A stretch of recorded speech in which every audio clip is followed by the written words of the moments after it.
আসসালামু আলাইকুম রহমতুল্লাহ। আমি এবি সিদ্দিক শাওন, আপনাদেরকে নতুন স্বাধীনতার শুভেচ্ছা জানাচ্ছি।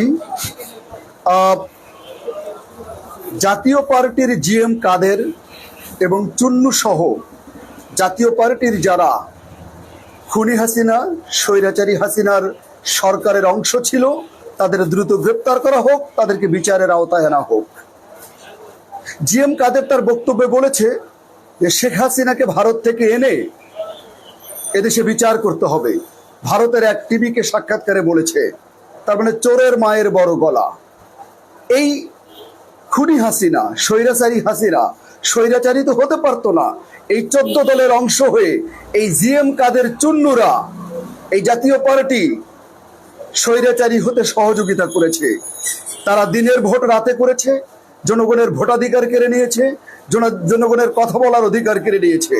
এই খুনি হাসিনা গুম, খুন, হত্যা, যত প্রকারের সন্ত্রাসী কর্মকাণ্ড করেছে, প্রত্যেকটি কাজের সাথে এই জিএম কাদেররা জড়িত। কারণ তারা এই সরকারের অংশ ছিল, তারা মন্ত্রী ছিল, এমপি ছিল। তারা এই খুনি হাসিনার কাছ থেকে সকল প্রকারের সরকারি রাষ্ট্রীয় সুবিধা তারা নিত। এবং খুনি হাসিনা যখন বিরোধী মতের উপরে দমন, পীড়ন, নিপীড়ন চালিয়ে সারা বাংলাদেশটাকে আয়নাঘর বানিয়েছে, ঠিক সেই সময় এই জিএম কাদেররা কিন্তু নিষ্ঠুর। এরা সরকারের অংশ, এবং এরা সরকারের অংশ হয়ে এরা কি করেছে? এরা লুটপাট, হত্যা, সন্ত্রাস, চাঁদাবাজি সকল কিছুর অংশীদারিত্ব ছিল। পরিষ্কার কথা, আপনি একটি সরকারের সব সুযোগ সুবিধা গ্রহণ করবেন আর আপনি তার গণহত্যার দায় নেবেন না, এটা তো হতে পারে না।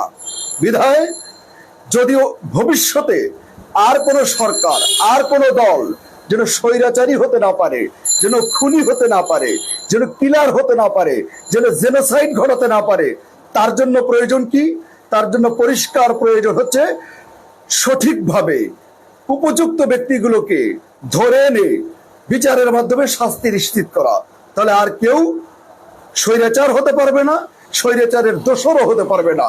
তবে এই জিএম কাদেররা যত বড় বড় কথা বলুক, চুন্নুরা যত বড় বড় কথা বলুক, এরা ছিল খুনি হাসিনার স্বৈরাচার হওয়ার পেছনে এরা সবচেয়ে বড় ভূমিকা রেখেছে, এবং এরা হচ্ছে সবচেয়ে বড় অপরাধী।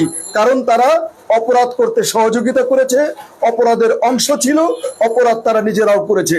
বিধায় অবশ্যই এই জিএম কাদের চুন্নুদের বিচার না হলে ভবিষ্যতে অন্যান্য দল স্বৈরাচারের দোষর হতে দ্বিধা করবে না। প্রত্যেকের বিচার হওয়া উচিত, বিচারের আওতায় আসা উচিত, সুষ্ঠু বিচার হওয়া উচিত, সুষ্ঠু তদন্ত হওয়া উচিত। এই হাসানুল হক ইনু, রাশেদ খান মেনন থেকে শুরু করে যারা সরকারের অংশ হয়ে স্বৈরাচার হওয়ার দোষর হয়েছে, তারা কোনোভাবেই গণহত্যাকে এড়াতে পারে না।